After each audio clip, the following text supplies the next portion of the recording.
இந்த ஆண்டுல யாரெல்லாம் சொத்து வாங்கக்கூடிய ராசிகள்னா நீங்க என்ன சொல்வீங்க சார்? இந்த வருஷம் யாரெல்லாம் நல்ல சொத்து வாங்குவாங்க அப்படிங்கிறத பற்றி கேட்டிருக்காங்க. இந்த சொத்து வாங்குறது 2 தன்மை இருக்குது. ஒன்று வாங்கணும், வாங்கினது நிலைக்கணும்.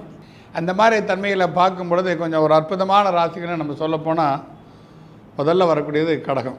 அப்போ நீங்கள் எதை செஞ்சாலும் அதில் ஒரு சுபத்தன்மையை நீங்கள் கொண்டு வரணுங்கிறத மைண்டில் செட்டப் பண்ணிக்கிட்டு ஒரு ஆர்னமெண்ட் வாங்குறது, ப்ராப்பர்ட்டி வாங்குறது, இன்வெஸ்ட்மெண்ட் எதையாவது பண்ணுறது, இது எல்லாத்தையுமே நீங்கள் தாராளமாக நீங்கள் பண்ணலாம். அடுத்தது நம்ம பார்க்கக்கூடிய ராசி தனுசு ராசி.